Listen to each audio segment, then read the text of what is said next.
Nous acclamons un roi. Nous acclamons un Dieu. Celui que la terre n'a pas pu retenir. Il est allé à la croix. Il s'est donné pour toi. Il a donné sa vie. Même pas ton père. Même pas ta mère. Pouvait se donner. Oh, pour ta vie, mais lui, il a fait. Il ne s'est pas arrêté là. Il a dit, je te prends par ma main. Il a dit, je te protège. Il a dit, je veille sur toi. Il a dit, je commande à ta place. Il a dit, tu as appelé de la chair.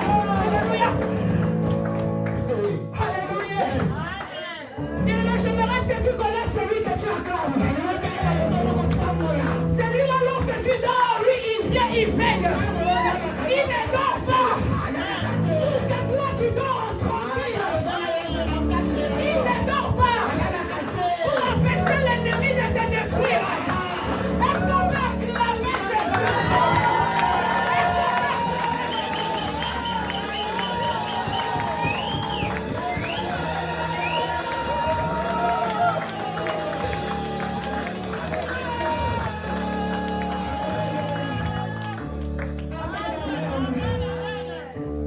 Nous allons prier pour la parole de Dieu.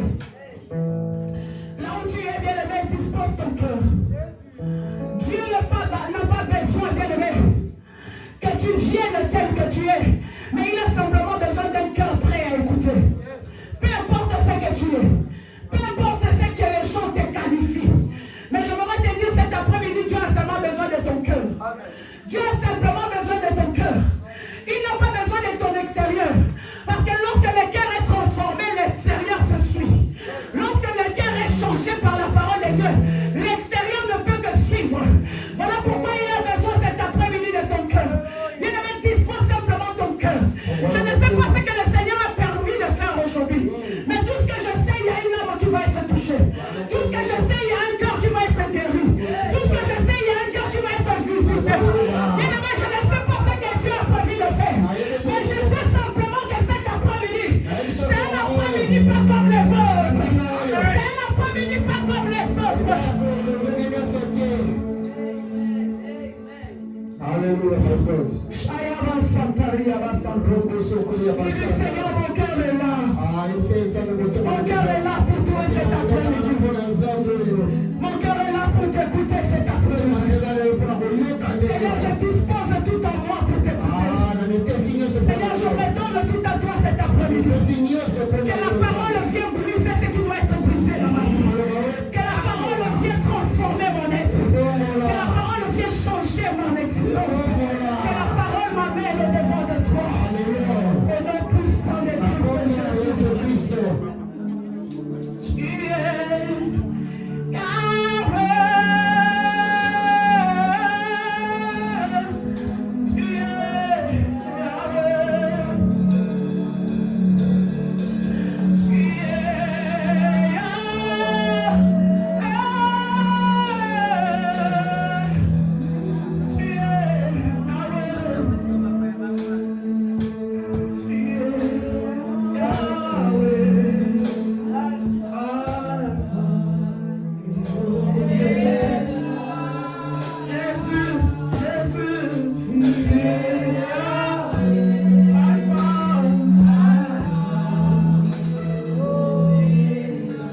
Il connaît tes commencements, il connaît ta fin. Il connaît le jour où ta souffrance a commencé. Et il connaît le jour où il mettra fin à cela. Il est Yahweh. Il est l'alpha et l'oméga. Merci Jésus. Merci Seigneur. Jésus. Alléluia.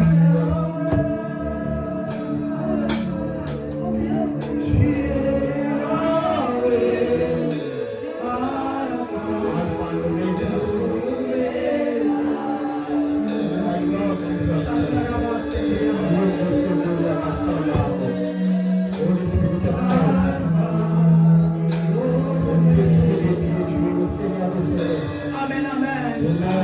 Tu peux t'asseoir là où tu es. Gloire au Seigneur. Amen, amen. Bien-aimé, que mon Dieu te bénisse. Toi qui as disposé de ton temps pour écouter Dieu. Et nous avons des priorités dans la vie. Il y a des gens qui ont des priorités dans la vie.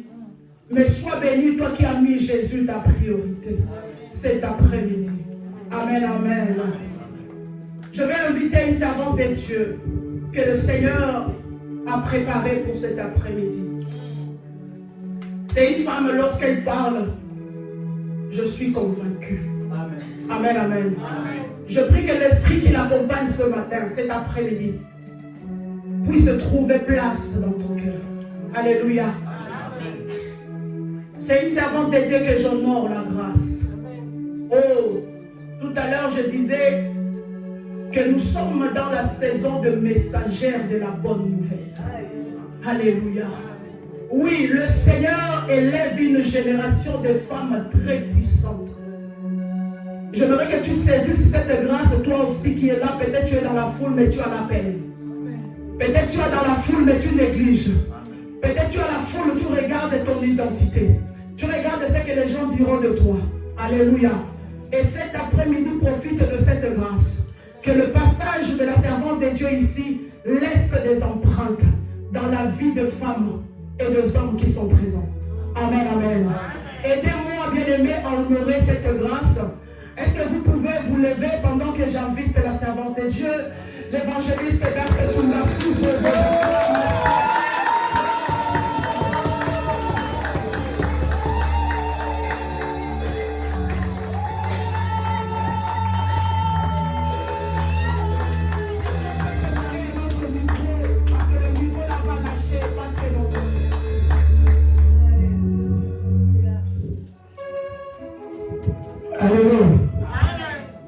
J'ai cru entendre des acclamations. Est-ce que c'était vraiment des acclamations dignes d'un roi?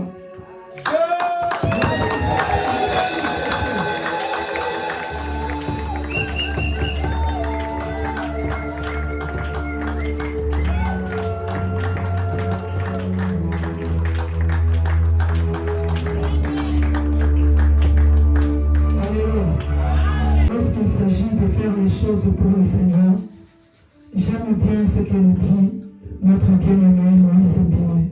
Si c'est pour le Seigneur que nous le faisons, alors qu'on le fasse bien. Est-ce que c'est vraiment le Seigneur que tu es en train d'acclamer? Maman nous a énuméré les raisons pour lesquelles nous devons acclamer ce Dieu-là. Il est celui qui te prête la vie. Tu peux ne pas avoir d'autres raisons, mais simplement la vie que tu as. Est-ce que tu peux acclamer le Seigneur pour la vie?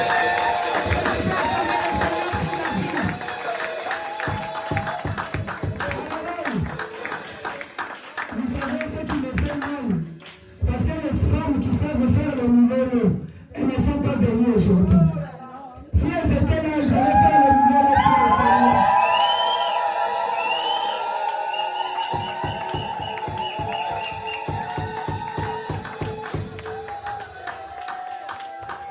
Alléluia.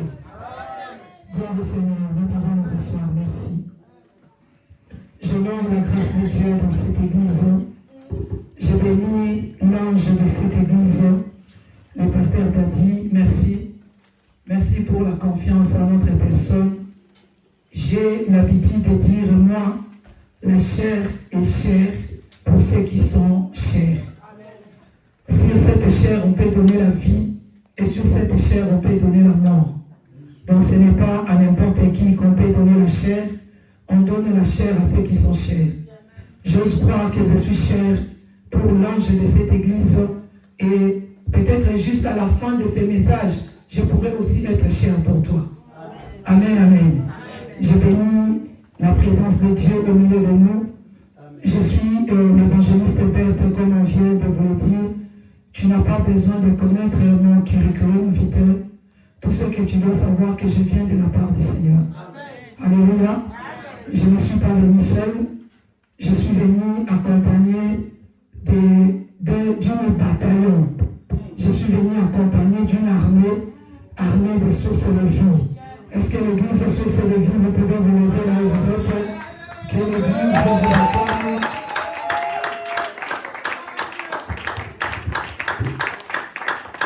Alléluia. Nous avons eu à partager un thème qui ne nous a pas été imposé, mais dont le Seigneur a permis que nous puissions parler cet après-midi. Nous disons, la domination reposera sur son épaule. C'est un message que nous avons tiré dans le livre d'Ésaïe, Ésaïe chapitre 9, le verset 5. La Bible parle de la prophétie du Seigneur. Un enfant nous est né, un fils nous est donné, on l'appellera l'admirable, et la Bible dit, la domination reposera sur son épaule.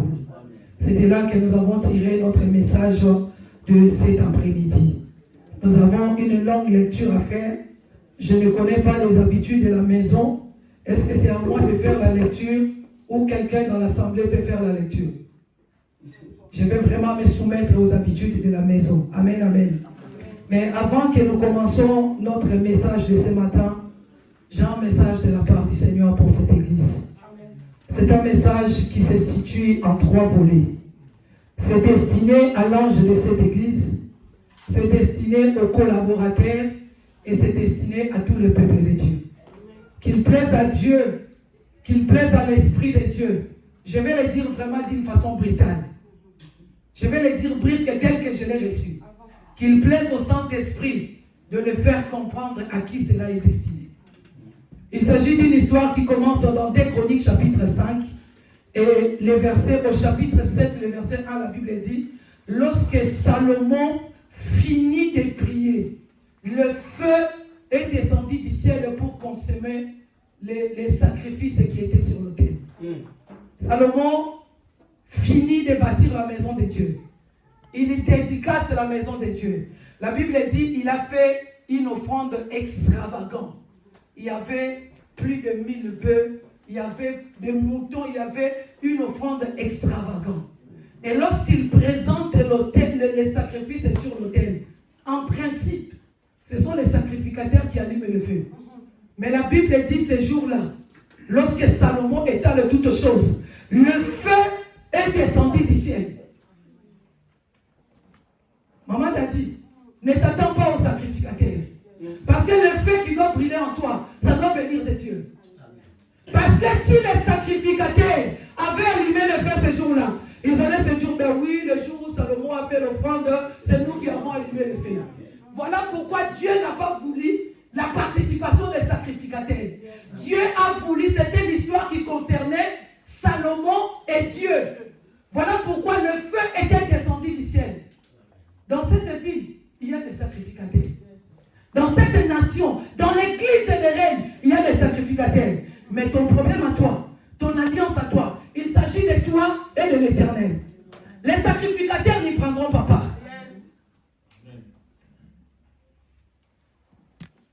Je vais parler aux collaborateurs et je vais parler à l'église. Lorsque le feu est descendu, il y avait plus de 1000 animaux à brûler sur l'autel. Le seul feu qui est descendu du ciel ne suffisait pas pour tout brûler. Il a fallu maintenant que les sacrificateurs interviennent pour entretenir le feu de manière à ce que tous les sacrifices soient faits. Amen. Collaborateurs, l'église, le feu est déjà allumé. Quitte à toi d'entretenir le feu. La Bible dit, faute de bois, le feu s'éteint. On ne peut pas parler de la bois, on ne peut pas parler, du feu s'il n'y a pas de bois. J'ai envie de dire à quelqu'un, on ne parlera pas du Pentecôte s'il n'y a pas la croix. Avant le Pentecôte, il y a d'abord eu le sacrifice de la croix. Lorsque Jésus est mort à la croix, il est enterré, il est ressuscité, il est monté au ciel. C'est après qu'il y a eu Pentecôte. Tu as besoin de la Pentecôte. Sois le bois. Accepte le bois, d'être le bois. Accepte le sacrifice. Alléluia. Supportez-moi d'être brutal ce matin ou cet après-midi. Mais je sais que ce message n'est pas destiné à tout le monde. Qu'il plaise au Saint-Esprit, ceux à qui cela est destiné, qu'ils puissent comprendre de quoi parle l'Esprit de Dieu cet après-midi. Tu ne vivras pas le Pentecôte si tu ne passes pas par la croix. À bon entendeur. Merci. Nous sommes dans 1 Samuel chapitre 9.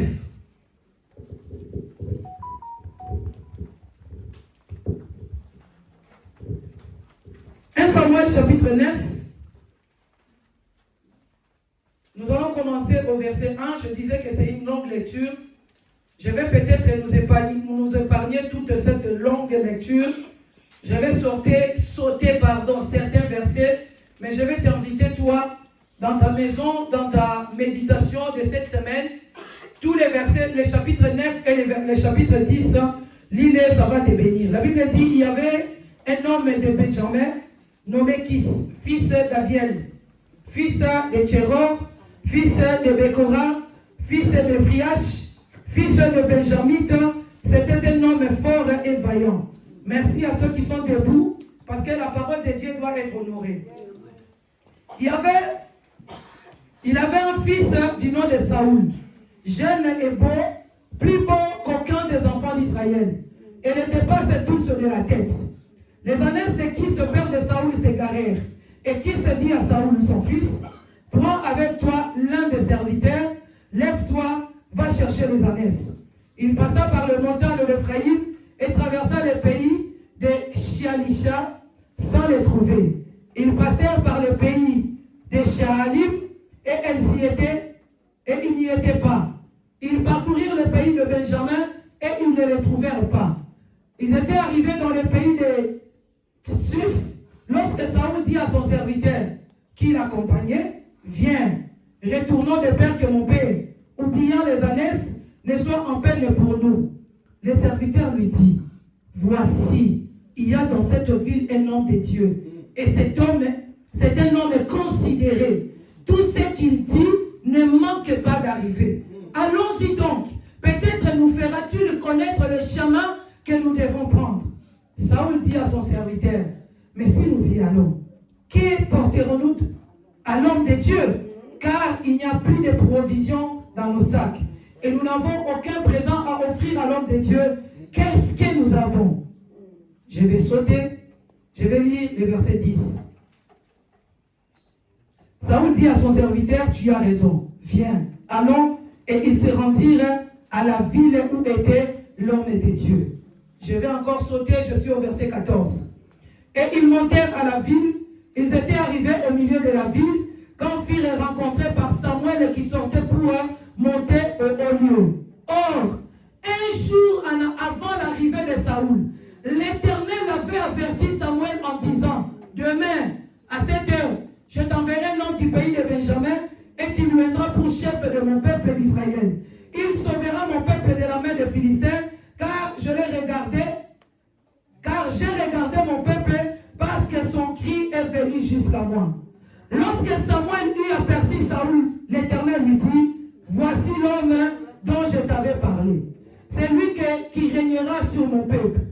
Saoul s'approcha de Samuel au milieu de la porte et dit, indique-moi, je t'ai pris, où est la maison du voyant? Samuel répondit à Saoul, c'est moi qui suis le voyant. Monte devant moi au haut lieu et vous mangerez aujourd'hui avec moi. Je te laisserai partir demain et je te dirai tout ce qui se passe dans ton cœur. Ne t'inquiète pas pour les ânesses que tu as perdues il y a 3 jours, car elles sont retrouvées.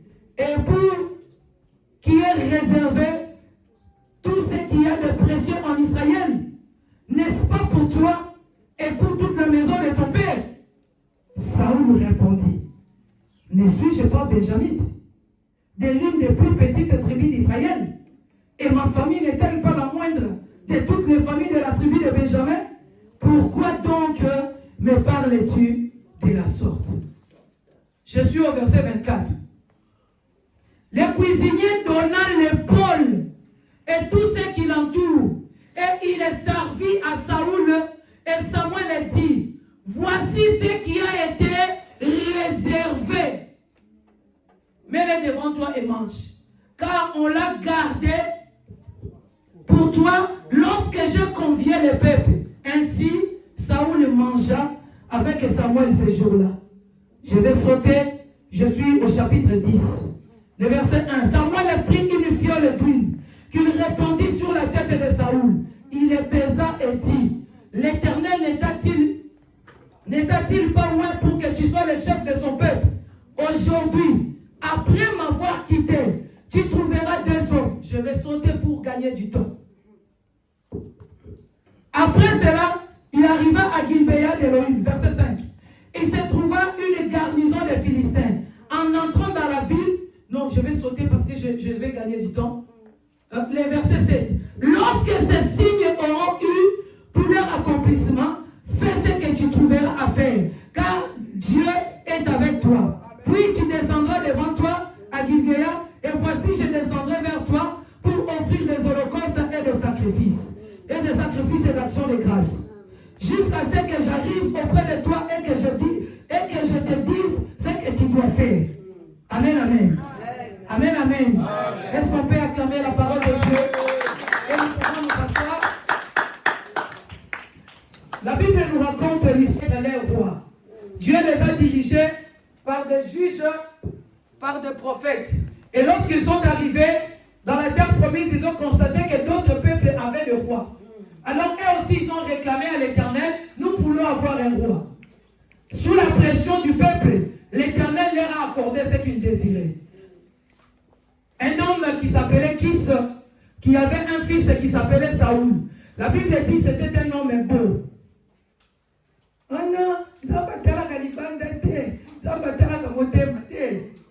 La Bible nous parle de la beauté dans la Bible. Sois beau, mon frère. Sois belle, ma sœur. Ça fait partie des critères des Écritures. La Bible dit qu'il était beau. Il dépassait tout Israël en taille. Merci, maman. Alléluia. Et ce monsieur qui était berger, un jour, il perd ses ânesses. Il dit à son fils, va rechercher les ânesses que j'ai perdues. Parce qu'en réalité, Saoul devait hériter des ânesses de son père.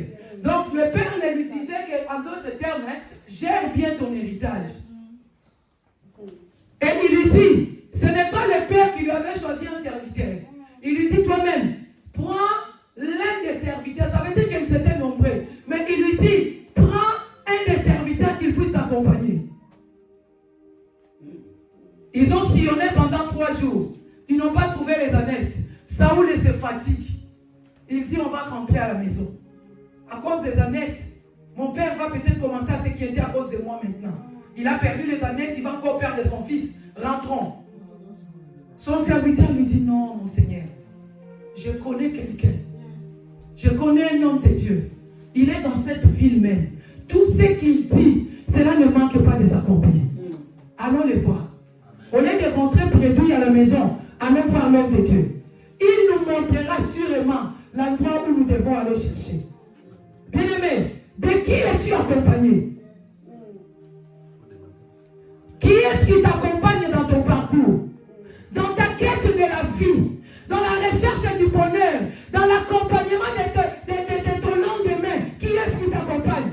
Si Saoul était accompagné par un mauvais serviteur, il allait dire oui, on a trop marché. Même Dieu a vu que nous avons cherché. De qui es-tu accompagné dans la vie? Racheté, de qui es-tu accompagné? Lorsqu'on dit que nous allons prier pour l'église, quelles sont tes intentions cachées? Pour lui dire que demain, à 7 heures, un homme viendra te chercher. Tu vas loin de pour qu'il soit le chef d'Israël. Mais Saoul était en train de retourner dans la maison de son père pour aider les péchés. Alors qu'il était destiné à la royauté. Bien-aimé, qui t'accompagne dans la vie? Tu marches avec qui? Tu suis les conseils de qui? Ton oreille est donnée à qui? À celui qui t'encourage ou à celui qui te décourage? À celui que tu veux que tu restes tel que tu es ou à celui qui veut te pousser pour aller de l'avant? Si Saoul était malheureusement ce jour-là accompagné d'un mauvais serviteur tel que nous voyons aujourd'hui,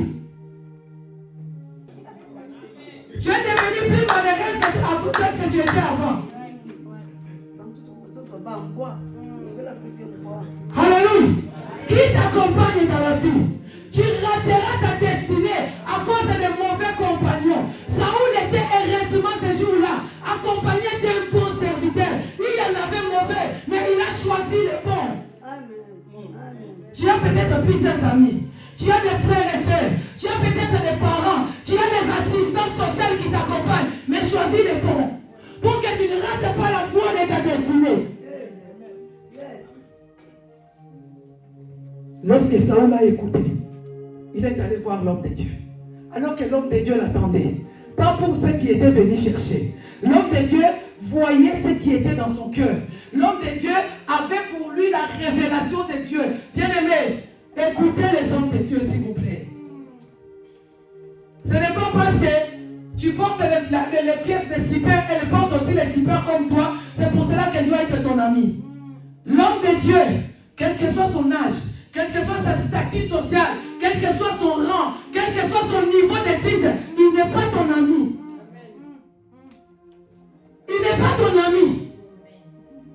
Même si tu rigoles avec lui, même si tu vis dans sa maison, même si vous travaillez ensemble, tu peux être son chef dans le travail, mais il n'est pas ton ami. Saül ne connaissait pas Samuel. Social. Les choix de Dieu dans ta vie ne dépendent même pas de tes faiblesses. Les choix de Dieu dans ta vie dépendent du destin qu'il a placé pour toi. Amen. Ce qui est vrai, Saül n'avait pas peur. La royauté en Israël était destinée aux tribus de Juda. Saül fait sachant benjamite. Il dit, mais qu'est-ce que tu me racontes? Je suis benjamite. Oh non, est-ce que c'est vrai? Peut-être que mon père s'est trompé. Peut-être que ma mère avait fraudé. C'est pour cela, étant benjamite, je ne peux pas. Mais Saül dit, c'est sur toi que la grâce de Dieu se pose ce matin.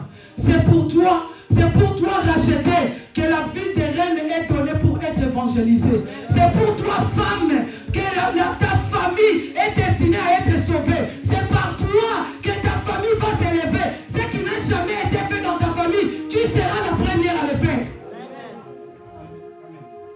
Oui, il était benjamite. Oui, sa famille était la moindre de tous. Mais la grâce de Dieu l'avait localisé. Samuel lui dit, c'est sur toi que le choix de Dieu s'est porté pour que tu sois le chef de sa maison. Viens, mange avec moi. Et demain, ils étaient au nombre de 30. Ils avaient une table où ils venaient s'asseoir, où ils mangeaient. Après le manger, ils allaient offrir les sacrifices. Mais ce jour-là, lorsqu'ils sortent, il y a 31 chaises. Ils se sont posé la question, qui doit être à la tête? Parce que moi je suis la doyenne.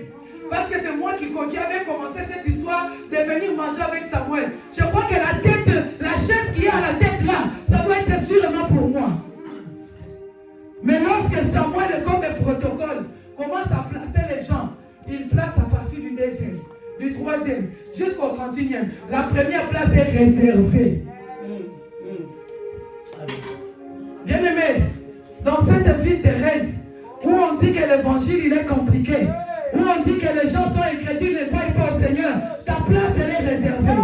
Ta place elle est réservée. Ta place pour l'évangélisation elle est réservée.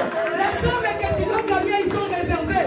Les vies qui vont être changées par toi, ils sont réservés. Samuel le prend, Saül par la main, il l'amène devant tous les conviés. Conviés ma famille va se calme. Place où les alatandés à Bisso. Samuel le mène à l'équipe 31e. Il a amené Saül. Alors que les conviés regardaient, il a amené Saül. Il a amené jusqu'à la tête des conviés. Bien-aimé, ta place n'est pas à la queue. Et même la Bible nous dit, nous ne sommes pas la queue, nous sommes la tête. Tu n'es pas appelé à être la dernière. Tu n'es pas appelé à échouer dans la vie. Tu n'es pas appelé à être la moindre de tous. Ta place, merci maman. Ta place est à la tête. Pourquoi tu te caches? Pourquoi quand tu viens à l'église, tu aimes toujours rester au dernier rangé?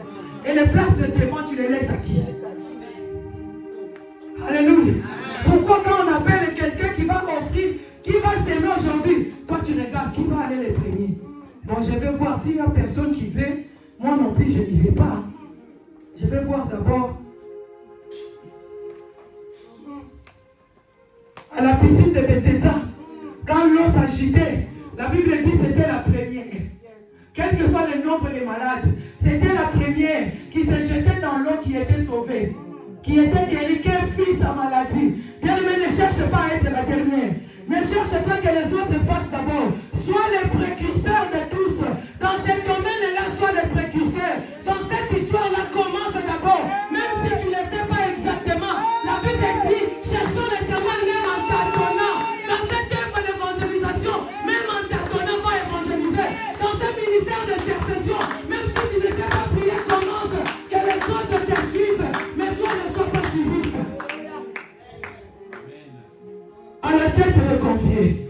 Samuel l'a positionné. Il lui dit, il appelle le cuisinier. Pendant qu'il donne. Et Saoul, puisqu'il était destiné à la domination, on lui a réservé l'épaule. Mais ce n'était pas seulement l'épaule. Dieu savait. Tu ne peux pas dominer sans autorité. Tu ne peux pas dominer sans caractère. Tu ne peux pas dominer sans positionnement. Tu ne peux pas dominer sans compte. Tu veux l'épaule. Accepte aussi tout ce qui l'entoure. La domination a un prix à payer. L'élévation a un prix à payer. L'autorité de Dieu dans ta vie, il a un prix à payer. Saoul, tu vas recevoir l'épaule, mais ça ne sera pas simplement l'épaule. Et tout ce qui l'entoure. Samuel lui dit, mange. Après que tu auras mangé l'épaule et tout ce qui l'entoure, je te dirai maintenant ce que tu dois faire. Bien-aimé, tu n'as pas encore les visions claires dans ta vie parce que tu cherches la domination sans chercher le caractère de Dieu. Parce que tu cherches à être le leader sans être le modèle pour les autres. Un leader, c'est un modèle. Un leader, c'est un meneur. Bien-aimé, si aujourd'hui, les gens voulaient copier quelque chose dans ta vie, qu'est-ce qu'ils vont copier? Si aujourd'hui, les gens se disaient, je vais être comme ces frères-là, il sera comment? Bon, toi-même commence à juger ces frères-là parce qu'ils veulent être comme toi. La leadership, c'est un engagement qui demande les sacrifices. On ne peut pas être là, imiter Christ. Il a pris le caractère de Christ. Il a pris les habitudes de Christ. Voilà pourquoi il est fier de nous les autres. Soyez comme moi.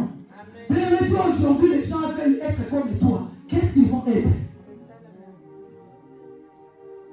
Ils vont être des enfants comme toi. Des femmes à toi, comme le disent nos enfants. Sur ton épaule. Mais ça ne sera pas seulement la domination. Et tout ce qui l'entoure. Et tout ce qui va avec.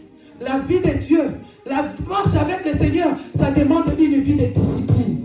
Ça demande une vie de sacrifice.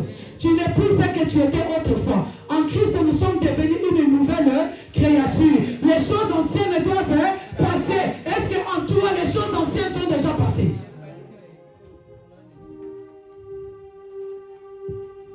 Alléluia. Amen. Le matin, après avoir mangé l'épaule et ce qui l'entoure, le matin, Samuel l'appelle. Il lui dit, voici ce que tu vas faire. Tu vas aller, tu vas rencontrer un groupe de gens. Quand tu vas les rencontrer, voilà ce qui va se passer. Au troisième groupe de gens, tu vas rencontrer les prophètes. Il y aura une garnison de prophètes. Lorsque tu les rencontreras, le Saint-Esprit te saisira et tu seras changé à un autre.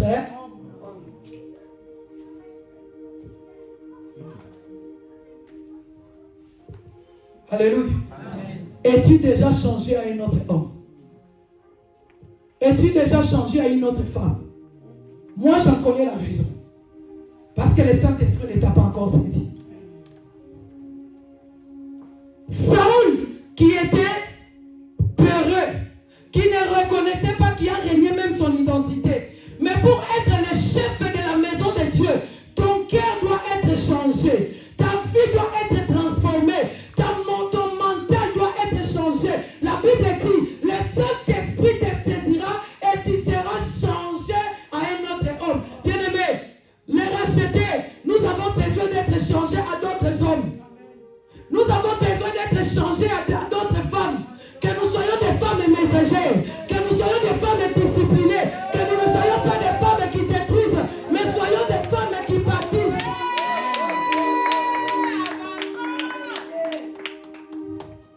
Lorsque le Saint-Esprit te saisira, tu seras changé à un autre homme. Et seulement si, quand toutes ces choses, fais-les. Tu as commencé sans que tu sois changé à un autre homme. Voilà pourquoi tu as échoué. Tu t'es engagé dans le mariage sans être changé à une femme mariée. On ne devient pas marié en étant dans le mariage. Hein? Amen. Est-ce que vous voyez là? On ne devient pas marié en étant dans le mariage. Tu dois être changé à une femme mariée pour entrer dans le mariage. Toi, tu es entré dans le mariage en étant célibataire. Voilà pourquoi ton mariage a échoué. Ce n'est pas à travailler, mental d'un travailleur. Voilà pourquoi même quand tu as signé le contrat, tu te réveilles le matin et tu te dis, parce que tu te crois encore au chômeur. Commence à être travailleur dans ta tête. Le contrat ne fera que t'accompagner. Tu n'es pas encore changé à un autre homme. Pour être ce que Dieu attend de toi, pour arriver là où Dieu veut que tu puisses arriver, tu dois être changé à un autre homme. Abandonne la vieille nature. Abandonne la paresse. Abandonne la négligence. Abandonne les cas tiraton. Abandonne les cas tiraton. Bien aimé, les gens tireront toujours. Ils ne vont pas s'arrêter. Même si aujourd'hui tu poussais les ailes, tu commençais à t'habiller en blanc, ce ne soit pas les paroles des hommes. Que ce ne soit pas ce que disent les gens qui peuvent t'arrêter dans ta lancée avec le Seigneur. La Bible dit celui qui met la main à la charrue et regarde en arrière. Combien de fois tu as déjà mis la main à la charrue et tu as regardé en arrière? Amen. Combien de fois tu as déjà pris des engagements avec le Seigneur qui veulent servir le Seigneur de tout leur cœur? Tu es même passé devant. On a prié pour toi. Tu es même tombé. Qu'est-ce que ça a changé dans ta vie? Parce que c'était ton physique qui était passé devant, mais pas ton cœur.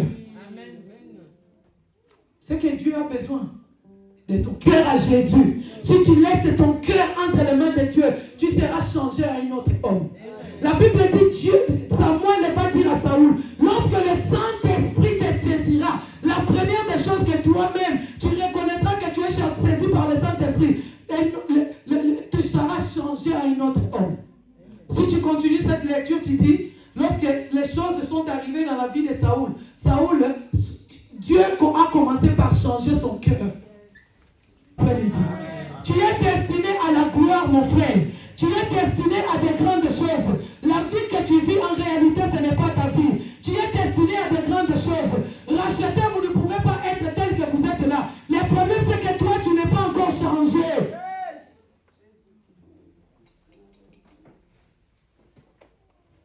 Tu n'amèneras pas d'autres personnes à changer si toi, tu ne commences pas par changer. On t'a connu bandit, tu es toujours bandit, et tu veux dire à quelqu'un, reçois Jésus. Il va te dire, de quel Jésus tu me parles? On te connaissait, moi c'est Songi. On sait toujours que s'il y a quelque chose, des colportages à raconter, va voir Sœur Madeleine. Passe à l'église. Et vous aussi. Voyez, maman, qui nous mon maman Cathy. Et quand quelqu'un a besoin de la prière, j'ai besoin que quelqu'un m'accompagne dans la prière. En l'autre côté, dans l'autre côté. Parce qu'il sait qu'en toi, il est l'autre.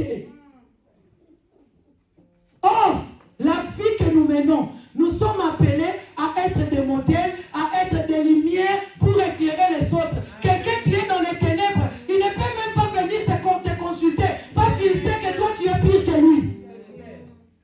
Mais tu te dis enfant de Dieu. Mais tu t'appelles les rachetés. Nous, on est rachetés. Mon église, elle est rachetée, bissonnée, dans le comportement ni. Avec quelle marche avec le Seigneur? Comment tu marches avec le Seigneur? Comment tu te comportes vis-à-vis de ta famille?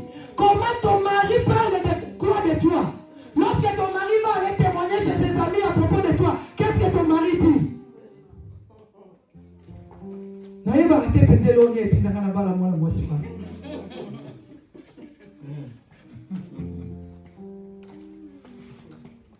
Lorsque tes enfants parlent de toi, qu'est-ce qu'ils disent de toi? Quel est le surnom que tes enfants t'ont donné? Il faut leur poser la question. Le surnom que les enfants donnent aux parents, ça détermine comment ils considèrent ces parents-là. Il y a des enfants qui appellent leur maman reine-mère. Donc il voit en toi la royauté. Il voit en toi une autorité. Tu es autoritaire, mais tu es simple. Tu es... Ok, à 16 heures. Commencez déjà à vous calmer, hein, parce que papa va arriver bientôt. C'est ça l'image que tes enfants ont de toi. Intérêt. Un bourreau. Et toi, enfant, quel est le témoignage que tes parents ont de toi? Est-ce que tu fais la joie de tes parents? Ou tu as une déception pour tes parents? Lorsque tes parents vont dans une autre famille, ils voient des enfants serviables, ils voient des enfants respectueux, ils voient des enfants polis, ils se disent,